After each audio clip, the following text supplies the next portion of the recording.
नमस्ते दोस्तों, आप सभी का स्वागत है। मैं 4 साल की हुई हूँ, लेकिन मेरा शरीर देखने में पूरी तरह से जवान औरत जैसा है और मेरी शादी अभी ना महीने पहले ही हुई है। मेरा हाइट 52 फीट से भी अधिक है और मेरा संतर का साइज भी मस्त है। लेकिन अब ऐसा लगता है कि यह खूबसूरती अब मेरे किसी भी काम की नहीं है, क्योंकि मेरे पति की प्राइवेट जॉब दूसरे स्टेट में लगी हुई है। इसलिए वह शादी के बाद अभी तक घर नहीं आए हैं।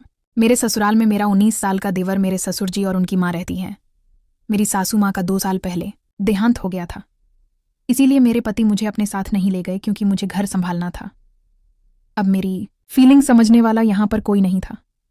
मेरा गर्म खून अंदर से उबल रहा था, जिसे कोई ठंडा करने वाला चाहिए था। लेकिन मेरे पति तो पिछले 3 महीने से अभी तक घर भी नहीं आए थे, इसीलिए अब मैं काफ़ी बेचैन और प्यासी जैसे रहने लगी थी। तभी मेरी नज़र मेरे देवर पर गई। उसकी हाइट हमसे छोटी थी और शरीर भी हमसे पतला ही था, मगर उसका घोड़ा उसके हिसाब से बहुत बड़ा था। मेरे देवर का नाम गौरव है और अब की बार उसने कॉलेज में प्राइवेट एडमिशन करवाया है, इसीलिए इन दिनों वह घर पर ही रहता है। घर पर मैं और मेरे देवर अकेले ही रहते हैं, क्योंकि मेरे ससुर जी की माँ बूढ़ी होने के कारण हमेशा अपने कमरे में आराम करती थी और ससुर जी घर के बाहर वाले कम कमरे में रहते हैं, इसीलिए वह कभी कभार ही अंदर आते हैं। पहले मैं अपने देवर को वैसी नज़रों से नहीं देखती थी, लेकिन जिस दिन से मैंने गौरव के नाग देवता को देखा, उस दिन से मेरी तो नज़रें ही बदल गईं। उस दिन गौरव को लगा कि घर में कोई नहीं है, इसीलिए वह अपने कमरे में वीडियो देखता हुआ नाग देवता से खेल रहा था।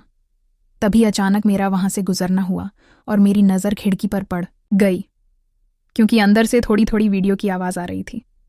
जब मैंने खिड़की में से झांक कर देखा तो मेरे तो होश ही उड़ गए। पिछले 3 महीनों में मैंने पहली बार नाग देवता का दर्शन किए। नाग देवता खड़ा था और गौरव उसे अपने हाथों से धीरे धीरे सहला रहा था। यह देखकर मेरा तो वहीं पर गंगा जल निकल गया। बस उसी दिन से गौरव के नाग देवता की सवारी करने को जी मचलने लगा। उस दिन मैंने अपने पति को भी फ़ोन किया कि अब आप आ जाइए, मुझसे अब और नहीं रहा जा रहा है। कब तक मैं ऐसे अकेली ही तड़पती रहूंगी? मेरा भी मन करता है, आखिर मैं भी तो एक औरत ही हूं। तभी मेरे पति ने मुझसे माफ़ी मांगते हुए कहा कि देखो नैना, मैं तुम्हारी बेचैनी समझ सकता हूँ, लेकिन मुझे अगले 2 महीने कोई भी छुट्टी नहीं मिलेगी, क्योंकि कंपनी ने कुछ नए प्रोजेक्ट शुरू किए हैं, जिसकी वजह से सभी कर्मचारियों को डबल शिफ्ट में काम करना पड़ रहा है। इसीलिए अगले 2 महीने छुट्टी मिलना तो नामुमकिन है। बस 2 महीने और इंतज़ार कर लो नैना, फिर तो मैं ले लेकर तुम्हारा बुरा हाल कर दूंगा। ऐसा कहकर मुस्कुराते हुए उन्होंने फ़ोन काट दिया। जैसे तैसे करके सुबह हो गई। सुबह मैंने सभी के लिए चाय नाश्ता बनाया और गौरव के लिए स्पेशल कमरे में लेकर चली गई। जैसे ही मैं गौरव के कमरे में गई तो मैंने देखा कि गौरव अभी तक सो रहा था और सोने की वजह से नाग देवता एकदम सीधा खड़ा था। उसे देखकर मुझसे बिल्कुल भी रहा नहीं गया और मैंने उसे छू लिया। नाग देवता को छूते ही मेरे शरीर में करंट सा दौड़ गया, लेकिन तभी मैंने देखा कि गौरव जग गया है और वह तरफ ही देख रहा है। इसके बाद मैं जल्दी से पीछे हटी और बोली कि देवर जी, अब उठ भी जाओ, सुबह हो गई है। इसके बाद गौरव ने मुझे गुड मॉर्निंग कहा और मुंह धोने चला गया और मैं भी वहीं बैठ गई और सोचने लगी, शायद गौरव ने नहीं देखा होगा। इसके बाद गौरव वापस अपने कम में आ गया और हम दोनों देवर भाभी आपस में बातें करते हुए नाश्ता करने लगे। तभी मैंने पेट दर्द का बहाना बनाया और जोर जोर से रोने लगी। गौरव हड़बड़ाकर पूछने लगा कि क्या हुआ भाभी, आप इतनी तकलीफ में क्यों लग रही हैं? तभी मैंने गौरव से कहा कि गौरव, पता नहीं क्यों आज सुबह से ही रुक रुक कर मेरा पेट दर्द कर रहा है। तभी गौरव बोला, रुकिए भाभी, मैं आपके लिए पेट दर्द वाली गोली लेकर आता हूँ। मैंने जानबूझकर पेट दर्द का बहाना बनाया था ताकि मैं गौरव को अपने आगोश में ले सकूं। तभी मैंने उसे रोकते हुए कहा कि गौरव, पेट दर्द वाली गोली तो मैं कब की ले चुकी हूँ, हो सके तो थोड़ी देर तुम मेरा पेट दबा दो। गौरव पहले तो थोड़ा सा छाया, लेकिन मेरे दर्द को देखकर वह बेड पर बैठा और पेट दबाने लगा। उस समय मुझे बहुत अच्छा महसूस हो रहा था। गौरव की नज़रें भी इधर उधर जा रही थी। तभी घर में ससुर जी के आने की आवाज़ सुनाई दी तो मैं गौरव को कहा कि चलो ठीक है गौरव, मैं खाना पकाती हूँ, आज तुम्हारे पिताजी को बाजार जाना है। इसके बाद मैं रसोई घर में चली गई और खाना बना दिए और ससुर जी और बूढ़ी सास को परोस दिया। मैं रसोई में गौरव के लिए रोटियां बना रही थी। तभी पीछे से गौरव रसोई में आ रहा था। मैंने उसे देखकर पहले से ही अपना साड़ी का पल्लू नीचे डाल दिया। जब गौरव की नज़र मुझ पर पड़ी तो वह मुझे देखता ही रह गया, क्योंकि मैं पूरी पसीने में भीगी हुई थी। गौरव को देखने का नाटक करते हुए मैंने नीचे झुकते हुए अपने पल्लू को उठाया तो गौरव को स्वर्ग के दर्शन भी करा दिए। तभी गौरव बोला, भाभी अगर आप कहो तो मैं आपको बिना से हवा दे दूं। तभी मैं गौरव की अंग खींचते हुए मैंने कहा कि आपकी भाभी इतनी परेशान है और आप अभी तक बातें ही बना रहे हो। इसके बाद गौरव वहीं मेरे पास बैठकर बिना से हवा देने लगा। तब तक मेरे ससुर जी बाजार जा चुके थे। मैं खड़ी खड़ी रोटियां बना रही थी तो मैंने फिर से जानबूझकर अपना साड़ी का पल्लू फिर से नीचे गिरा दिया और गौरव से बोली कि आज मेरा साड़ी का पिन नहीं मिली, इसलिए बार बार गिर रहा है। गौरव, जरा इसे सही करना। तभी गौरव बोला कि नहीं भाभी, मुझसे नहीं होगा, आप खुद कर लीजिए। तभी मैं बोली कि गौरव, मेरे हाथ में आटा लगा है, इसीलिए कह रही हूं, नहीं तो मैं खुद सही कर लेती, पागल। इसके बाद गौरव पल्लू ठीक करने लगा। पल्लू ठीक करते वक्त उसने अपनी नजरें ऊपर तक नहीं उठाई। गौरव बड़ा ही शरीफ लड़का था, इसीलिए कभी कभी तो मैं सोचती थी कि शायद मैं उसके साथ गलत कर रही हूं। लेकिन मेरे अंदर की भावनाएं इतनी तेज थीं कि मुझे कुछ सही गलत का पता नहीं लग रहा था। आज ससुर जी भी बाजार गए हुए थे और दोपहर में सासू माँ भी गोलियां लेकर सो जाती हैं, इसीलिए घर पर मेरे देवर के अलावा कोई नहीं था। इसलिए आज मैंने मन में पक्का कर लिया था कि आज तो मैं गौरव के नाग देवता की दर्शन करके ही रहूंगी। लेकिन गौरव अभी भी मुझे वैसी नजरों से नहीं देख रहा था। आज सारा दिन मैं गौरव के आगे पीछे घूमती रही और उसे फंसाने की कोशिश करती रही, लेकिन गौरव का मन बस ऊपर नीचे होकर रह जाता था। मुझसे ऐसी वैसी बातें करने से भी शर्माता था। शाम को हम दोनों बैठकर खाना खा रहे थे। तभी गौरव ने मुझे आखिरकार कह ही दिया कि भाभी, लगता है आजकल आपकी तबीयत थोड़ी सी ठीक नहीं है, इसीलिए आप कुछ दिन के लिए भैया के पास शहर ही चली जाइए, यहां पर मैं सब संभाल लूंगा। तभी मेरी आंखों में आंसू आ गए और मैंने गौरव से कहा कि बस करो, आप तो रहने ही दो। मैं पिछले 2-3 महीने से कितना परेशान हूं, किसी को नहीं पता, नाना तुम्हारे भैया को फिक्र है और ना ही तुम्हें। मुझे रोता देख गौरव मेरे आंसू पूछने लगा। तभी मैं गौरव के गले लगकर सिसक लगी।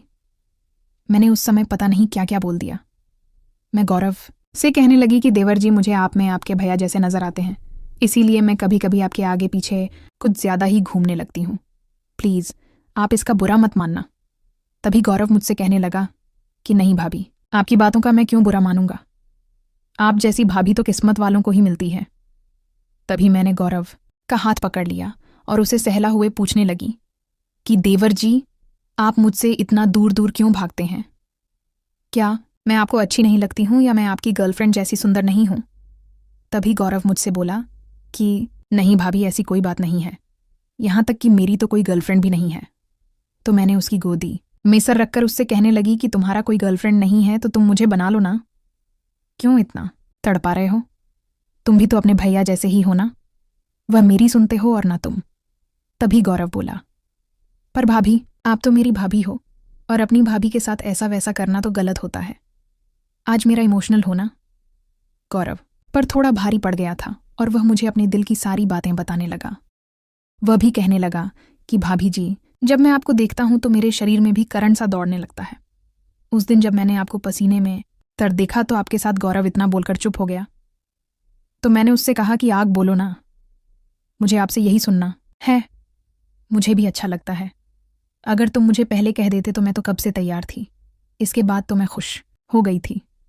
मैं गोदी से खड़ी होकर बेड पर बैठ गई और गौरव से कहने लगी कि अच्छा बताओ, दूध पियोगे क्या? तो गौरव बोला कि अरे भाभी आए, अभी तो खाना खाया है और ऊपर से दोपहर भी है, शाम को पी लेंगे।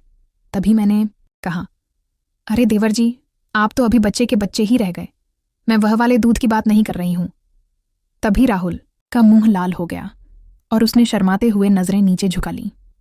फिर मैंने कहा कि ऐसे शर्माने से बात नहीं बनेगी देवर जी, अभी आपको ही सब कुछ करना है।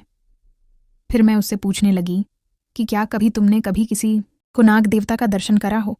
तो वह कहने लगा कि नहीं भाभी, मैं किसी को नाग देवता का दर्शन नहीं कराया हूं, मैं पहली बार किसी को नाग देवता का दर्शन कर रहा हूं। इतना बात सुनकर तो मैं हंसने लगी और उससे कहने लगी कि चिंता मत करो, तुम्हें और मुझे दोनों को ही बड़ा मजा आएगा।